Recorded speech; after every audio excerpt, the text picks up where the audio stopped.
안녕하세요. 유학파팀 현현수 기자. 구민정 기자입니다. 민정 기자. 뭐가 좀 바뀐 것 같은데요? 제가 가을 맞아서 좀 짙은 색깔로 톤 다운 한번 해봤는데 어떤 것 같아요? 잘 어울려요? 나아진 것 같기도 하고. 같기도 하고 예전보다 낫다고 해주세요. 사실 예전에 기억이 잘 안 나서 관심 별로 없으시네요, 저한테. 아니에요. 예전보다 낫습니다. 음, 다름이 아니고 요새 미용 비용이 많이 올랐잖아요. 그죠. 네, 요새 물가가 좀 어떤 것 같아요?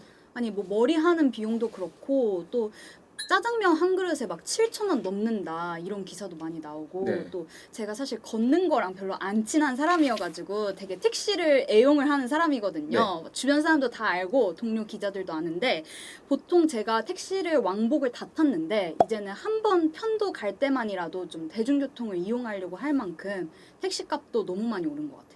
맞습니다. 저희 뭐 월급은 진짜 쥐꼬리만큼 오르는데 월급만 왜 안 오르죠?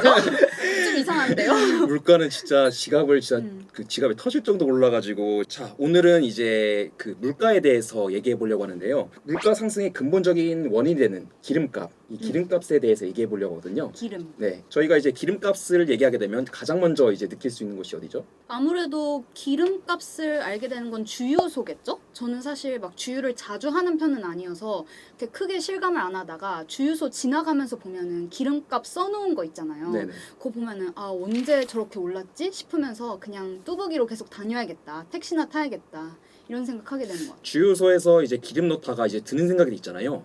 기름값 또 올랐네. 근데 이 말이 이게 틀린 말이 아니에요. 왜냐하면 올해 이제 최근 들어서 특히 원유 가격이 많이 올랐기 때문인데요. 민정 기자, 이 석유 가격 오르는 원인이 뭘까요? 아무래도 아까 말씀하신 것처럼 뭐 외국에서 사오는 석유 가격이 올랐기 때문 아닐까요? 네, 맞습니다. 바로 국제 유가가 오르기 때문인데요. 이 유가가 오르게 되면은 저희가 이제 먹고 사는 것들, 이 물가 전반적으로 오르게 돼요. 이런 것들이 바로 이제 석유로 만들어지기 때문이고 또 석유가 들어가기 때문이죠.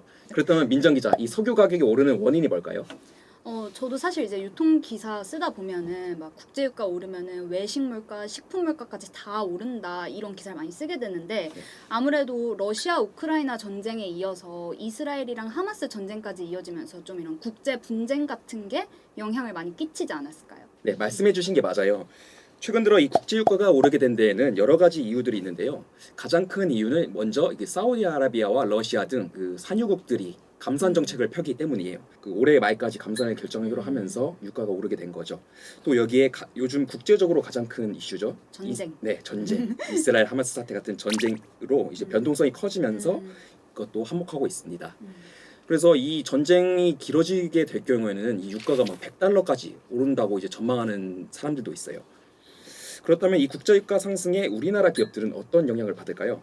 기름집 하면 가장 먼저 떠오르는 기업이 어디죠? 아무래도 뭐 주유소 지나가면서 본 게 GS 칼텍스라든지 아니면 S-오일 네. 이런 기업들이 많이 생각나는데요. 네, 바로 정유 기업들인데요. 국내에서는 SK 이노베이션, 그리고 GS 칼텍스, HD 현대오일뱅크, S오일 이렇게 네 곳이 대표적입니다. 그럼 이제 올해 이 기업들의 성적이 어떤지 한번 살펴볼 건데요. 정유업계에는 정제 마진이라는 지표가 있어요. 저희가 이제 뭐 가게나 사업 같은 거 하는 사람들 보면은 네. 이 마진을 많이 따지잖아요. 네, 마진율. 네, 마진율. 맞아요. 정유 기업들도 이 마진율을 따지는데 그 마진율 중에 이제 좀 대표적인 게 이제 정제 마진이거든요. 이 정유 기업들은 휘발유 같은 석유 제품들을 만들잖아요. 그죠. 이 석유 제품에서 이제 원가가 되는 석유, 그리고 뭐 운송비나 운영비 같은 것들 뺀 그 것들을 이제 계산을 하면은 그게 정제 마진이 되는 거죠. 실질적인 이익. 그렇죠. 정유 기업 입장에서 네네. 실제 이익이 되는 거죠. 통상적으로 이 정제 마진은 국제 유가랑 이제 같이 가는 그 현상을 보여요. 그래서 뭐 왜냐하면 이 원유 가격이 오르게 되면은 그 기업들도 원유 가격에 맞춰서 석유 제품들을 올리는 경향이 있고, 네. 예를 들어 휘발유 같은 경우는 이제 원유 가격을 따라가잖아요. 네네. 그리고 또 미리 그 기업들이 사뒀던 기름의 재고의 가치 평가가 달라지기 때문에 이렇게 같이 가는 걸로 볼 수 있습니다. 보통 이 4에서 5달러가 그 이익의 마지노선으로 보고 있어요. 그러니까 4에서 5달러 정도 되면은 정유 기업이 이 지금은 뭐 업황이 할만하다. 약간 이 정도의 느낌인 거죠. 네네. 그러면 이제 정제 마진은 올해 어땠을 것 같아요?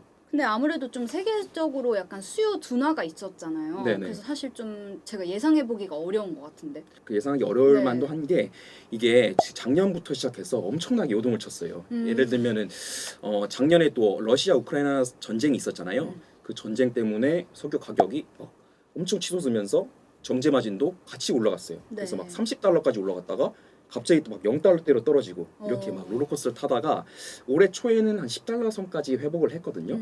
근데 또 이게 다시 왜죠? 내려가기 시작합니다. 왜죠? 왜 이렇게 다이나믹하죠? 이게 아까 말씀해주신 경기가 안 좋아졌기 때문이에요. 바로 이게 수요가 둔화되면서 네네. 정제 마진도 같이 떨어져서 다시 4달러로 떨어져서 밑으로 떨어져가지고 한 2달러까지 떨어지기도 했어요.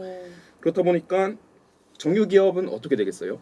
아무래도 떨어지면은 같이 부진해지지 않을까요? 맞아요. 네. 그래서 상반기에는 이 정유 기업들의 실적도 좋지 않았거든요. 특히 2분기에 되게 진짜 바닥을 쳤어요.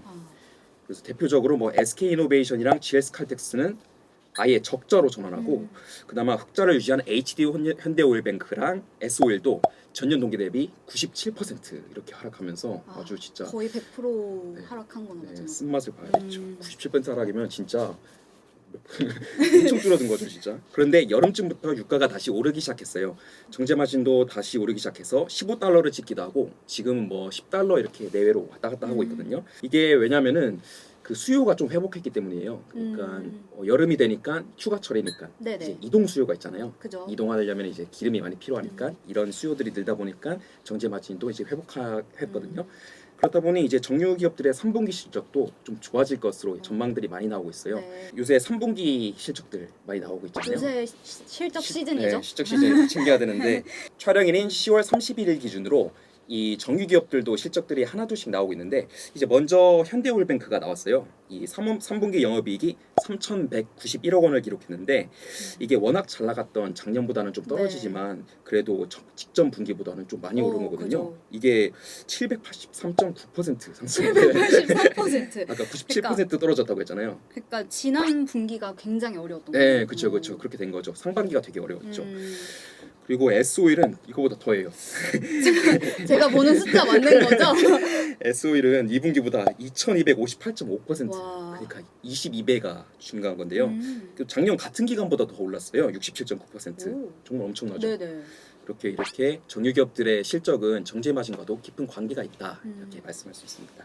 자, 그러면은 이제 기름을 정제하고 나면 그 다음 단계는 뭐죠? 이제 기름을 정제했으니까 좀 우리가 실생활에서 쓸 수 있는 그런 제품들로 만들어야 되지 않을까요? 네, 맞습니다. 그런 제품들을 만드는 게 바로 석유화학 기업들인데요. 국내에는 LG화학, 롯데케미칼, 그리고 하나솔루션, 금호석유화학 등이 있습니다.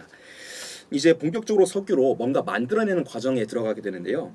정유 기업들이 석유를 정제해서 나온 납사, 즉 나프타를 석유화학 기업들이 다시 이 가공을 거쳐서 에틸렌, 프로필렌 등의 석유화학 제품들로 이제 만들게 돼요. 여기서 에틸렌은 저희가 이제 플라스틱에 종종 보이는 PE, 폴리에틸렌을 만드는 PE. 네. 알겠다. 그 원료가 되는 거예요. 네네. 그러니까 이제 석유화학 기업들에서는 그런 이제 기초 화학 제품들을 만들게 되는 거죠. 그렇다면 이 기업들은 석유 가격이 오르면 어떤 영향을 받게 될까요? 근데 이제 유가가 올랐다는 거는 그 제품을 만드는 기업 입장에서는 원가가 상승했다는 거잖아요. 네네. 그러니까 뭐 제품 가격 상승에 대한 압박도 아무래도 있을 것 같고 사실 기업 입장에선 그렇게 반길 만한 일은 아닌 것 같은데. 네, 맞아요. 그죠?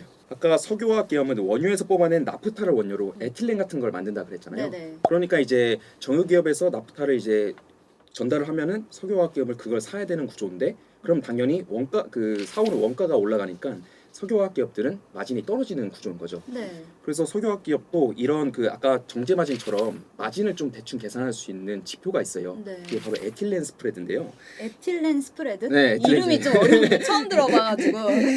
이 에틸렌 스프레드는 아까 말씀드린 에틸렌에서 네. 그 원료가 되는 나프타 가격을 뺀 금액이에요. 되게 단순한 개념이거든요. 근데 이제 유가가 오르면 정유 기업은 좋다고 했는데 네. 그 근본적 이유가 정유 기업들이 파는 제품들이 올라서 그런 거잖아요. 그죠. 근데 이제 반대로 석유화학 기업에서는 사니까 그걸 사는 입장이 되니까 당연히 이제 마진이 줄게 되는 이런 구조인 거죠. 그럼 이제 정유기업들처럼 네. 이 그 원가가 올라가면은 같이 가격을 올리는 방법으로 대응하면 되지 않냐 이런 생각이 들 수 있잖아요. 안타깝게도 그 석유화학 시장은 그런 식으로 이제 흘러가지는 않고 있어요. 왜죠? 이게 수요가 둔화했기 때문인데 경기가 침체하면서 이 석유화학 제품들은 경기 그 둔화에 좀 영향을 많이 받는 것 같아요. 그러다 보니 아까 말씀드렸던 에틸렌 스프레드도 올해는 톤당 100달러에서 200달러 이 선에서 계속 머물고 있거든요. 근데 에틸렌 스프레드는 이 이 분기점이라고 여기는 시점이 톤당 $300 수준이에요. 근데 $300 수준은 100에서 $200니까 많이 못 미치고 네. 있는 상태인 거죠. 그리고 그동안 주력이 됐던 중국 시장에 변화가 생긴 것도 한몫하고 있어요. 그러니까 중국 쪽에서 특히 코로나19 때 중국 시장이 많이 침체를 했잖아요. 그죠.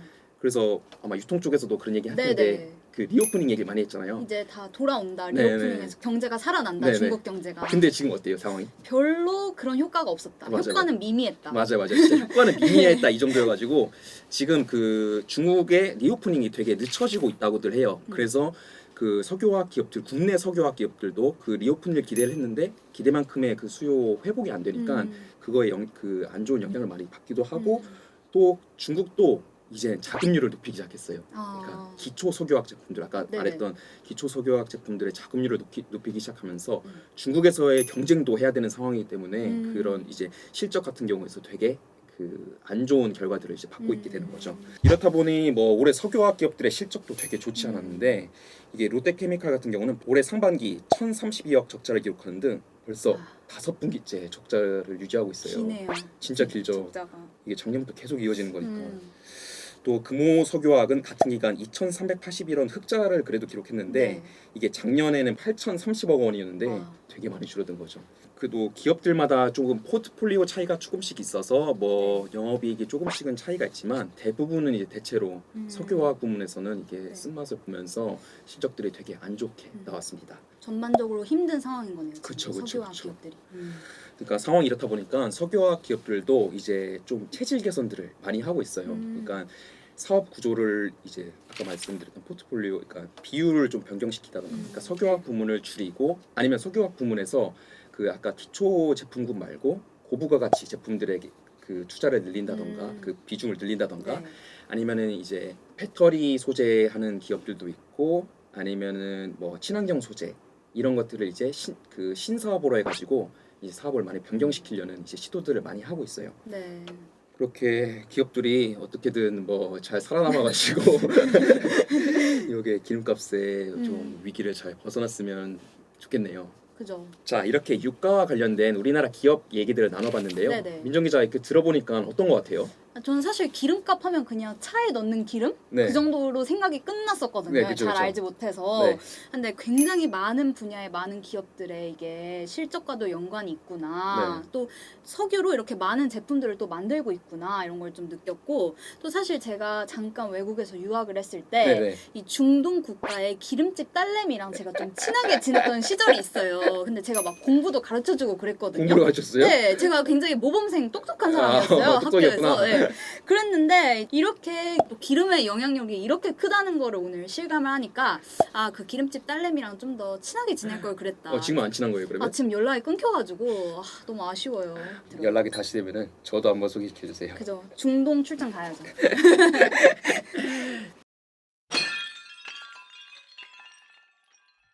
네, 지금까지 석유와 우리나라 기업들의 이야기를 나눠봤고요. 저희는 다음번에 새로운 소식으로 다시 찾아오도록 하겠습니다. 안녕.